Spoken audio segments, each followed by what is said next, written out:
বাংলাদেশের নেতাকে তো মানে না সহজে অনুসারীরা। প্রতি মুহূর্তেই তারা যে নেতার চেয়ে বড় এটা প্রমাণ দেওয়ার জন্য মুখিয়ে থাকে।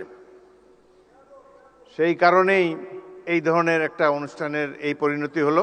আমরা তো জাতীয় ঐক্যের কোনো বহিঃপ্রকাশ দেখাতে পারলাম না। ভুল তো মানুষ করেই, নিশ্চয়ই এখানে ডকুমেন্টারিতে অনেক ভুল আছে। প্রথম ভুল আমি দেখেছি, সেখানে তো আবু সাঈদের ছবিই নাই।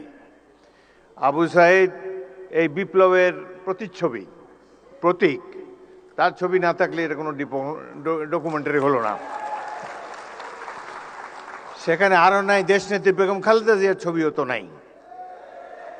প্রকৃতপক্ষে বক্তৃতা দেওয়ার মানসিকতা হারিয়ে ফেলেছি। যে দৃশ্য এখানে দেখলাম সেটিতেই অত্যন্ত দুঃখিত এবং লজ্জিত হয়েছি, ব্যথিত হয়েছি। সকালটা ভালোই কেটেছিল, টেলিভিশনে দেখেছি জুলাই জাদুঘর উদ্বোধনী অনুষ্ঠানটি। সেখানে মাননীয় প্রধানমন্ত্রী এবং অন্যান্য দেশের বিশিষ্ট ব্যক্তিবর্গ ছিলেন। জুলাই যোদ্ধাদের একটি মিলন মেলা দেখতে পেয়েছিলাম সকালে। জাতীয় ঐক্য সহজেই প্রতিভাত হয়েছিল, কিন্তু বিকেলের এই অনুষ্ঠানটিতে যা দেখলাম এটি অভিপ্রেত ছিল না, একেবারেই অনভিপ্রেত। জাতীয় অনুষ্ঠানে আমরা তো জাতীয় ঐক্যের কোনো বহিঃপ্রকাশ দেখাতে পারলাম না। ভুল তো মানুষ করেই, নিশ্চয়ই এখানে ডকুমেন্টারিতে অনেক ভুল আছে। প্রথম ভুল আমি দেখেছি, সেখানে তো আবু সাঈদের ছবিই নাই। আবু সাঈদ এই বিপ্লবের প্রতিচ্ছবি, প্রতীক। তার ছবি না থাকলে এটা কোনো ডকুমেন্টারি হলো না। সেখানে আরও নাই দেশনেত্রী বেগম খালেদা জিয়ার ছবিও তো নাই।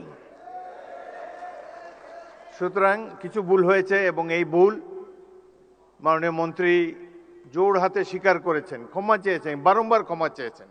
তারপর তো শান্ত হওয়া উচিত এই ধরনের একটা জাতীয় অনুষ্ঠানে। এটাকে পুষে সংসদের মতো একটা ওয়াকআউট, এটি বাঞ্ছনীয় নয়।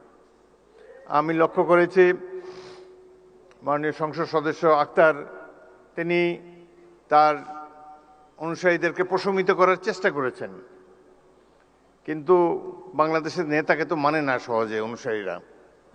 প্রতি মুহূর্তেই তারা যে নেতার চেয়ে বড় এটা প্রমাণ দেওয়ার জন্য মুখিয়ে থাকে। সেই কারণেই এই ধরনের একটা অনুষ্ঠানের এই পরিণতি হলো। এখানে যারা বিদেশি বসা ছিল, আমি মনে মনে চিন্তা করছিলাম যে ইংরেজিতেই ভাষণ দেব, বিদেশিরা দেখুক 16 বছর আমরা কিভাবে কাটিয়েছি, কিন্তু তারা তো চলেই গিয়েছে। যাই হোক, জাতীয় অনুষ্ঠানে এই ধরনের বিশৃঙ্খলতা মোটেই কাম্য ছিল না। ভাই, আমরা তো জনগণের ভোট নিয়ে এখানে এসেছি, জনগণের নির্বাচিত প্রতিনিধি আমরা, হাওয়ার থেকে উড়ে এসে বসি নাই এখানে। সুতরাং এই সরকার নির্বাচিত একটি সরকার, এটুকু শ্রদ্ধা সম্মান প্রাপ্য।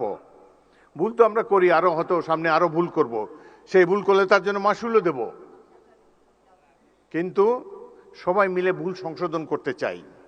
সকালে অনুষ্ঠানটা একটা চমৎকার একটা অনুষ্ঠান ছিল। প্রফেসর ইউনূস নিচে বসেছিলেন, তাকে মাননীয় প্রধানমন্ত্রী ডেকে এনে সম্মান দেখিয়ে তার পাশে বসিয়েছেন, স্টেজে উঠিয়েছেন। এটাই তো আমরা কামনা করি।